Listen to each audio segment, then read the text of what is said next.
Make sure that sounds right there, Storm. Sound check. Are you on?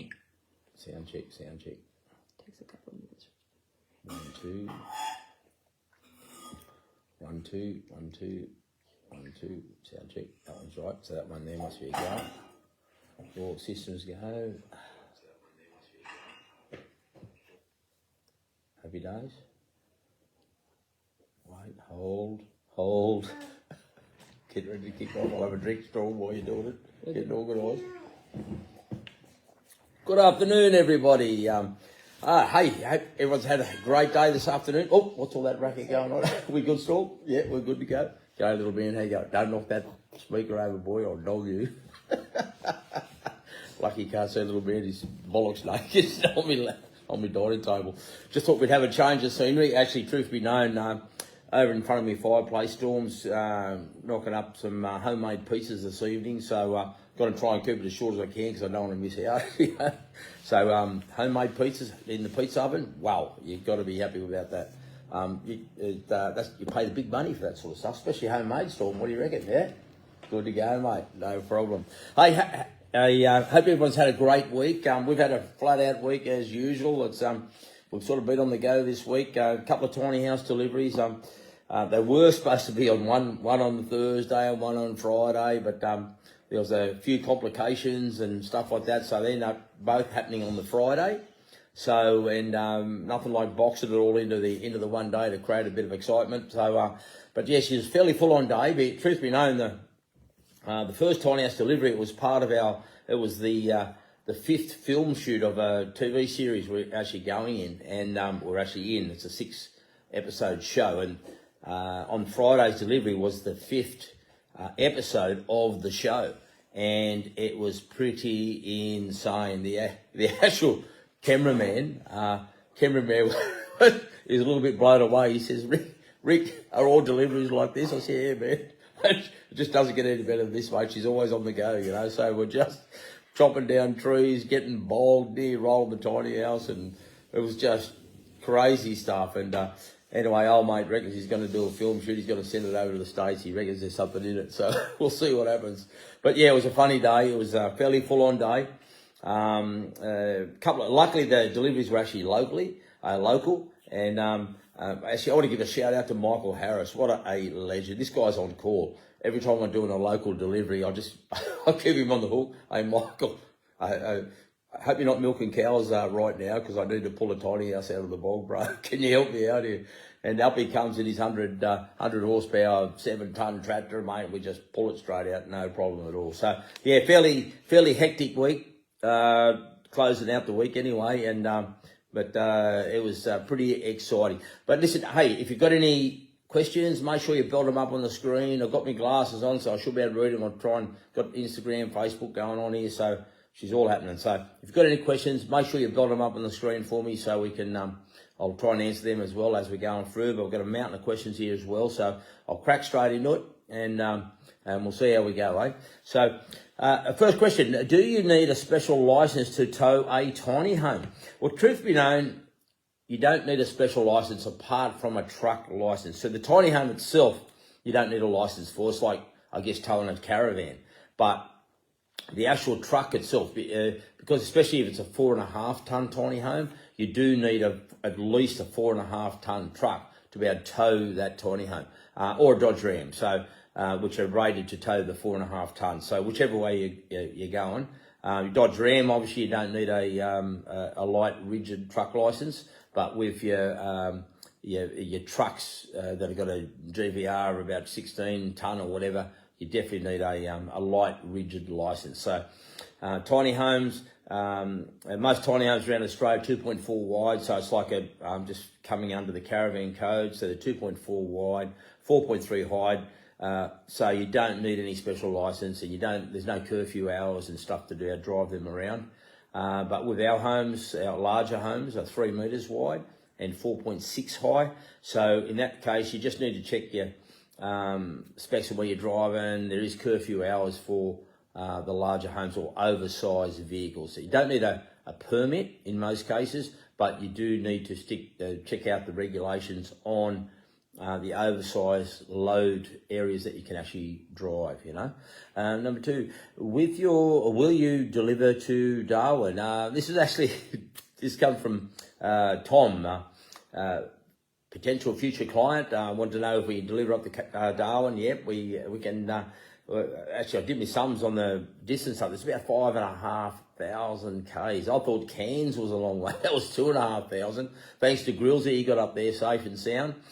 But Darwin, wow, man, I thought, oh yeah, about 1,000 k's more, you know. But it's like 5,500 k's. Man, that's such a long way. That's going to take probably 5 days. Because when you deliver oversized loads, you can only, without a pilot vehicle, you can only travel during daylight hours. And with trucks and truck drivers, you've only, I think it's about 5.25 hours, and then you've got to have a 20-minute break. So you can probably only get 2 stints in during the daylight hours, and hence it's, you know, that many Ks, you're traveling 500 Ks a day. It's going to take you a lot of days to get up there. So long way to get up there, but hey, we can do it. The tiny houses are built to travel. So they're all well rated to be able to travel that distance. So we've no trouble getting there, but it's just going to be time.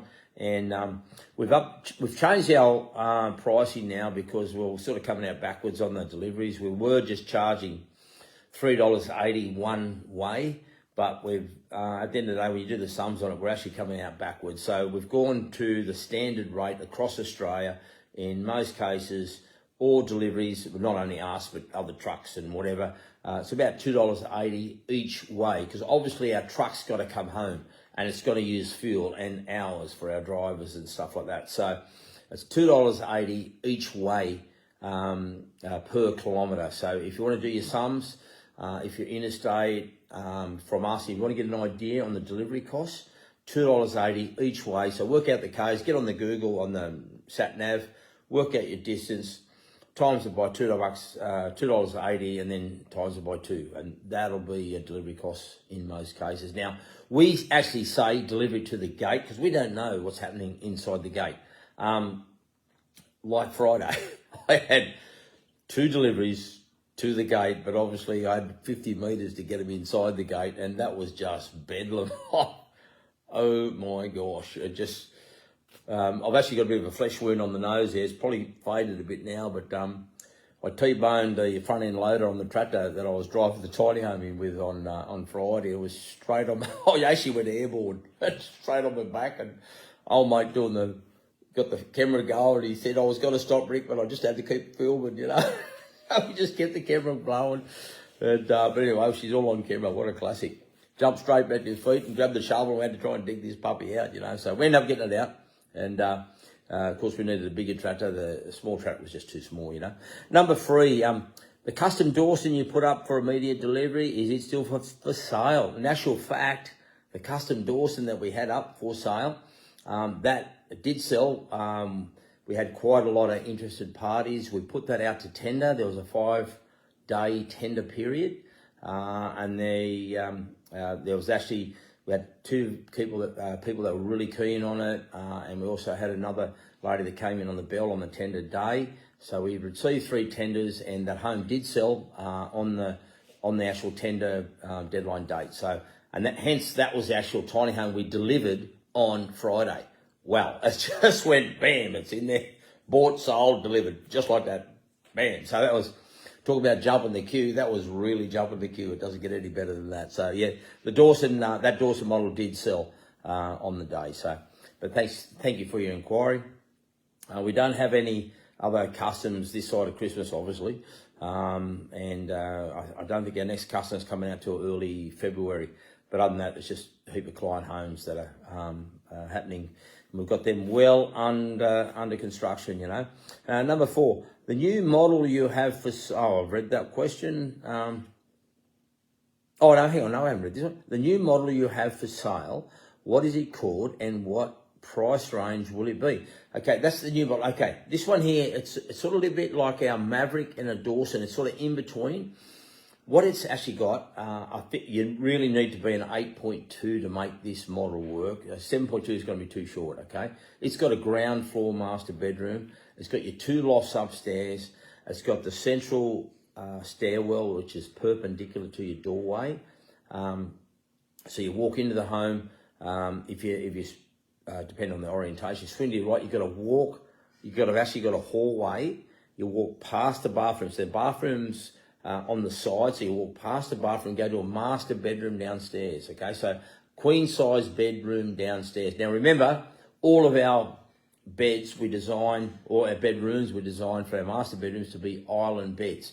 By that I mean the island beds. That means the beds are in the middle of the room. That means you can actually walk around the bed to be able to make your bed. So when you're doing the fitted sheets and all that sort of stuff, it's really easy to make your bed. So on all of our homes, we design the master bedrooms as queen size beds and as island beds. So when I say island bed, what I mean by that is the bed is in the middle of the room, so you can walk around the bed to be able to make your bed with fitted sheets. So, because as I mentioned, when I design tiny homes, I design them as if I was going to live in it. Now, if I'm going to live in it, I'm not going to try to make my bed on my knees with fitted sheets. It's just not going to happen. So hence we try to keep the beds off the room, off the walls, so you can walk around the bed to be able to make your bed. So, which works really well. Okay. Also, now I just want to bring everyone up to speed. We are just starting to update all of our base model prices. Now, this is not a price rise because of price rises. This is a price rise because we're actually putting in extra stuff, okay? Because what we've found is for most of our clients, there's certain elements of our optional extra list that is going into every home. So what we're doing, we thought, rather than sort of confuse it, let's actually put this stuff in the home to start with. So let's upgrade our homes. And so it's actually already inclusive in our homes, and which reflects in the actual sale price. So the cost of those items, we've got the 1,200 showers with the laminated panel walls, is going to be inclusive in all of our larger homes. So that's an inclusive. The built-in laundries with front load washing machine access is all going to be inclusive in our homes. So there's lots of things, there's extra windows and lots of bits and pieces which are typical items that our clients always choose when they're purchasing a Havenwood home. So now we thought, well, rather than making it as an extra, let's just put it in as a generic product in our base model of a home. Hence, our prices reflect that, and they've gone up around about $4,000 or $5,000 for those base model homes. So that's just to keep everyone up to speed why our prices have increased about $4,000 to $5,000, because we've put in extra stuff. So just sort of clear the air there. Number 5, what is the maximum height you can do the upstairs lofts? Yeah, we've actually had quite a few people coming through quite tall, okay? So heaps of height, 6'1", 6'2". Now, we can actually, with a couple of little bit improvisation of our tiny homes, we can actually pick up about an extra 50 mil in the upstairs loft. So rather than 1.8, we can get it to 1.85 metres. So 6'2" ceiling height upstairs in the lofts on our larger homes. So if you're a tall guy or tall lady and you need that extra height, we can actually do it. So you just need to keep us in the loop in the early stages, so we can actually make that happen for you. So that way, when you get out of the bed, you're not going to be nothing worse than just that inch too low and belting your head, you know. So hence we can actually design our homes with a little bit of engineering to actually achieve that 6'2" upstairs in your lofts. Okay, so you just got to keep us in the loop with that. Any pointers for startup builders? I'm actually getting lots of inquiry for the startup builders. Want to get into the industry because it's obviously the industry is not going to go away. I think it's awesome. I'm loving it. And the fact that there's new players coming in, I think is great. And if I can help anyone, if anyone wants to give me a call, I'm happy to help them, because I want them to succeed. Because the more people building tiny homes, what that means, and then if we can start to iron out all the defects and why reinvent the wheel? Chat to a tiny house builder that's been around the block. Get some pointers off them. Get some heads up on what to do and what not to do. You know, because we want them to succeed. Because the more people getting in the industry, That's creating a bigger market, and it just means it's a viable proposition for everyone that gets involved, So, pointers. Okay. I reckon probably one of the big things you need to do is make sure you lock in some key trades like electricians, plumbers. I mean, we've got full-time painters, obviously, and carpenters, and roofers. They're full-time, but our electricians and plumbers got some great guys on board, and they're just like, bam, they're there because they really look after us. They give us a service. We've probably got them in, on our sites, they're probably at least 2 days a week each. Plumbers and electricians on our sites, just sort of keeping up with the demand. So I'm really, a shout out to the guys. They're really looking after us. So I reckon startup builders, make sure you lock into some key trades that aren't going to let you down, because you can build your tiny house as quick as you like, but if your electrician's not going to be there to rough in and fit off, you're screwed, man. You got no tiny house for sale until it's finished. Your kitchen companies, make sure you've got a good supplier for those with your kitchens and stuff, So I reckon definitely lock in some key trades. Make sure these guys are on the hook, and so they can actually supply and demand. Otherwise, they're going to let you down, which means that you're going to let your clients down. So definitely lock in some key trades when you as a startup tiny house builder. Can you do your bathrooms in the upstairs lofts? Well, yeah, we've actually did one of these about 12 months ago for an elderly lady. Not a full bathroom. We actually just put the compost toilet upstairs. So we actually incorporated the compost toilet as part of the cabinetry, okay? So compost toilet was installed just for, obviously it was a full compost toilet, but she was just using it for the number ones in the middle of the night, so she didn't have to come downstairs at night time. So the compost toilet, we actually hid all the internal drainage inside the walls and stuff like that. So the compost toilet, she could go to the loo in the middle of the night and didn't need to go downstairs at night time.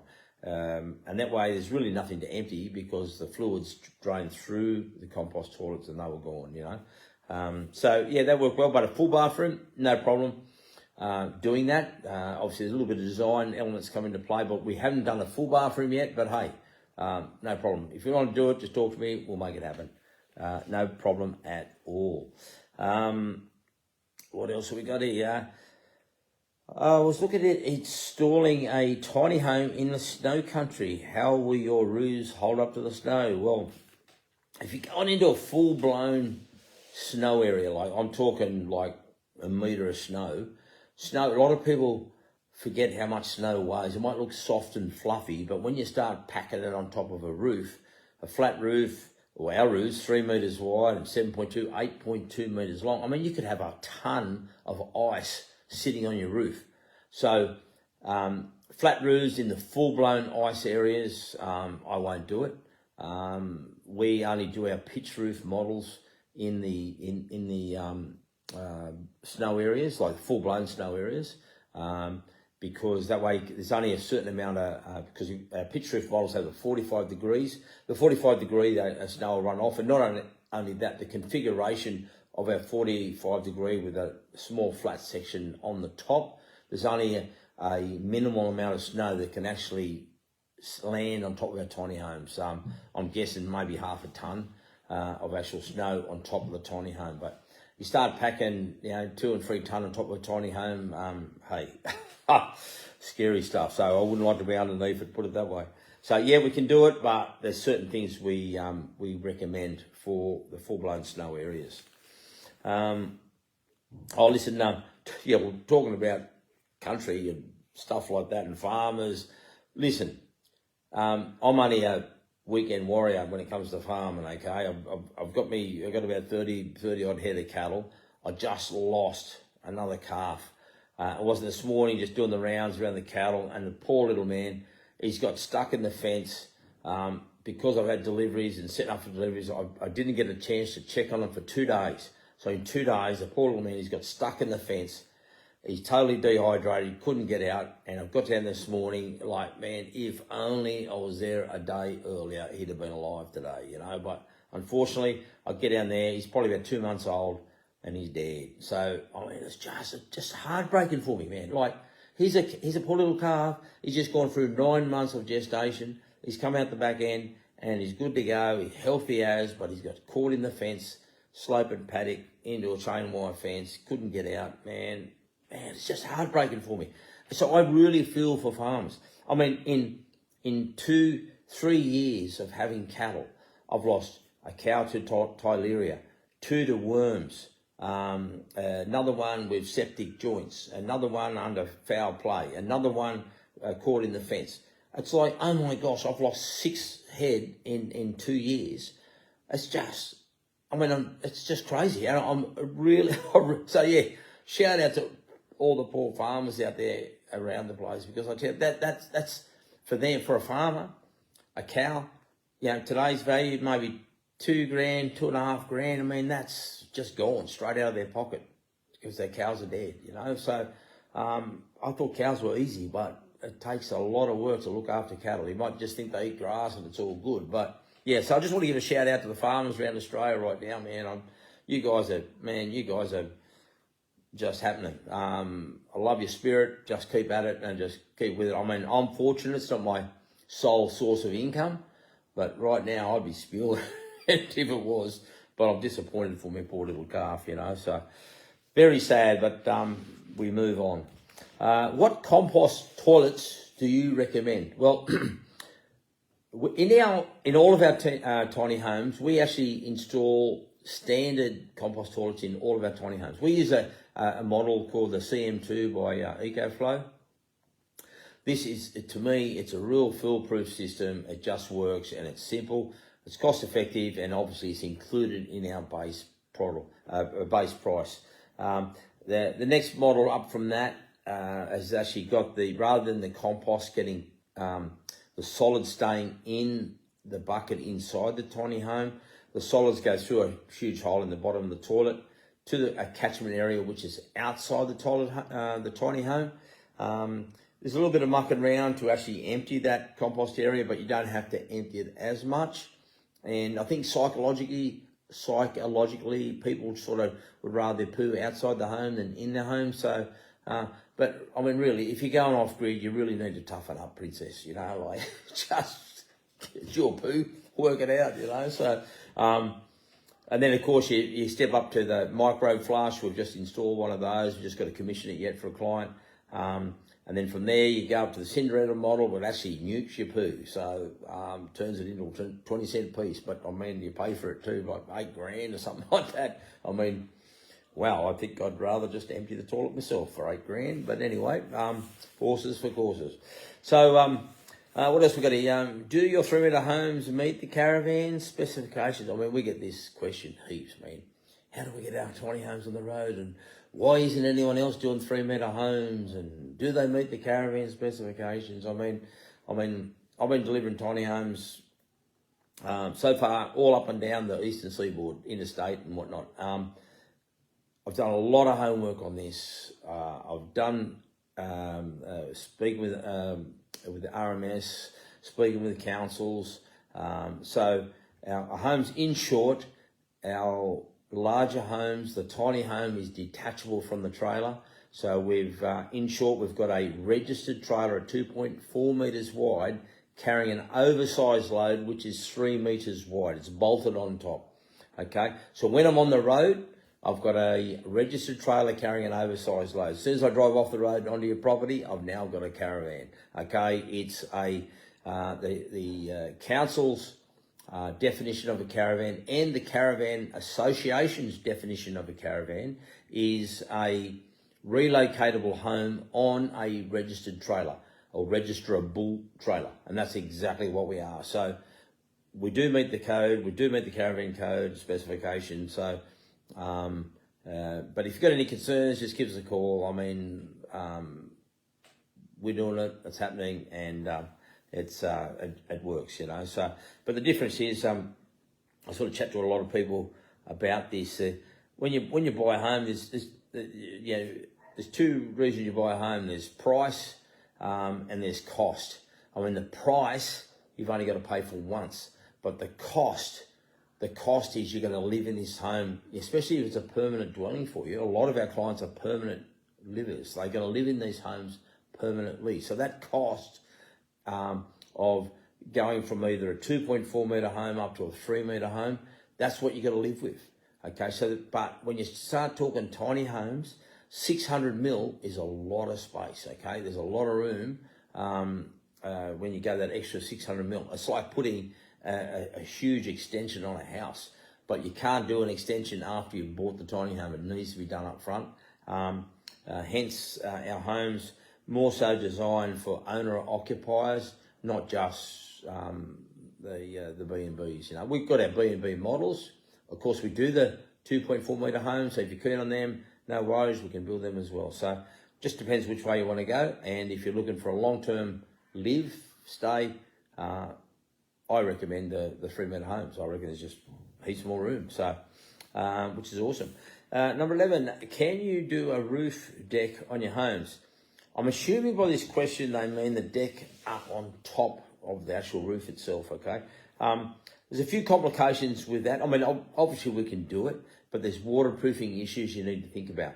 And then if you're out in the bush, like out in the country somewhere, to put a deck up on top of your roof, if you've got a view wherever you're looking, like to be 3 metres higher up in the air, I don't necessarily think that's going to be any massive advantage. You might as well just walk out on top of out on your deck and look at your view. So when you've got a view out in the bush, 3 metres higher, I don't think it makes a big difference. Maybe if you're in town somewhere and looking over a neighbour's roof, it would work. But out in the bush, who cares, man? I'd rather walk straight out rather than walk up a staircase to go out on top of your roof. So I'm thinking there's no need for a rooftop deck. You know, just walk out on top of your deck, walk out onto our awning deck, which is straight at ground level, so there's no stairs to walk up and all that sort of stuff, you know. Well, I'll tell you what, I reckon I'm just about to pack it in for today because I've had a big week, and I know everyone else probably has as well. But listen, if you've got any more, I had no questions today, so that was easy, short and sharp today. So if you've got any questions during the week, make sure you bell on through for us. We'll attempt to get all those answered the following weekend. And it's just keep them rolling. To give people an idea, obviously we're probably if you look at, just to bring everyone up to speed with our start dates for next year, I think we're up to about March, April for our start dates for our builds next year. At the moment, we're starting a new tiny about every 6 working days, so it's fairly hectic. There's a lot of action going on. That's on the larger homes. In between all that, we do a couple of smaller models in between that, but so we're pretty flat out, got heaps going, but as we start to pick up, I don't want people to wait any more than, say, 7 months for our homes. So as the demand picks up more than it already is, we'll just sort of up the crew more so we get 2 production lines going, which will be able to supply and demand. So you're not waiting any more than, say, 6, 7 months for our homes. Oh, we've got one question, hi Rick. Can we see a walkthrough model with the hallway? Absolutely. That home's nearly finished. That home's actually for a lady down in Victoria, and I can't even take the accolades for designing this one, because it was actually Joe from Victoria that gave me the heads up on what she wanted. And I thought, man, this is a class act. Since we built this home, we've had a number of our clients coming in. I think we've sold about 3 or 4 of that model since having this home under construction. So shout out to Joe from Victoria. So thank you, Joe. It's really been a bit of a winner. A lot of people are loving it. It's got the walk past hallway, as mentioned. You walk straight into the kitchen lounge area. You've then got a hallway, a 600mm hallway. You walk past a bathroom, which is 1.8 metres by 2 metres, 2.2. And then, of course, at the end, once you walk past the bathroom, you've got the master bedroom at the end of that tiny home. So great concept for people that don't want to walk upstairs at night time. That gives you the opportunity of 2 massive rooms upstairs. And of course, then you've got your big queen size bedroom downstairs. So that's a great model. We haven't actually named that model yet because I'm just waiting for my next grandchild to be born, and Stormy won't give me the heads up on the name, so I can't call it anything yet. So we'll see how we go. We'll see if I can prize that out, and then we'll get a name of that tiny home. So we're hoping to put that up online in the coming weeks. But if you're really keen on that model, if you like from what I'm talking about, give me a call during the week. I can do a FaceTime walkthrough with you of that model. It's a great looking home. It looks fantastic. I'm loving some kitchen colour choices that Jo has selected. She's gone for the dark kitchen, the benchtop colour. It's got this timber grain look, light timber grain look happening. It's got a utility cupboard. It's really coming together. Like it's a great looking home, and I've had lots of people complimenting the colour scheme that ultimately Jo had chosen for this home. So it looks fantastic. So, but give me a call during the week on that home. I'm happy to give you a FaceTime walkthrough of that home. So, and but Storm probably when it gets totally finished, which will be in the coming weeks. Storm will no doubt do an overall walkthrough video setup of it and build it up online. You know, so that'll be good to see. So keep an eye out for that. But hey, listen, I'm done for today, guys. I really thank everyone for joining us this afternoon. But just before I finish up, a funny story. I've been struggling with my pool. About 3 or 4 weeks ago, we got hit with a massive storm. The storms washed all the mud and crap into my pool area. I've got a big beach section, and then I've got the pool, so there's a lot of square metres of actually water to clean. So I've been struggling trying to keep this clean, and I'm starting to get it clean. It's taken me weeks, but I'm getting there. But pool toys, what's the go with pool toys with kids and grandkids? Like, they don't actually, I don't think they actually play with them. They just get them and they just hoik them in the pool. Like, what's that? What is it with kids? Hey, they don't play with it. Like, they got their rings and they got some basketball hoop thing and a couple of pool toys, and while we're hoiking all that in the pool, why don't we grab Granddad's pool scoop thing and let's hoik that in the pool as well? You know, like there's no, I can't even clean the pool. I've got to go in for a dip because the pool scoop's on the bottom of the pool. You know, what's the go with that, kids? But oh man, it cracks me up, unbelievable. But hey, listen, I'm done for today. Thanks so much for joining us. I'm just sort of smelling that homemade pizza over in the pizza oven. Looking forward to that. And for all those clients, we've actually put out there for all of our clients and clients to be that have ordered with us, as well as staff. We've got a big Christmas do happening here in a couple of 3 or 4 weeks. I think we're going to have some homemade pizzas going off. So looking forward to meeting you and for our previous clients, coming and chatting and seeing how they're travelling and where they're up to. So it's going to be a great afternoon. So looking forward to everyone joining us for that afternoon. But listen, I'm done for the day. Have a great week. Got your questions through, and hooroo.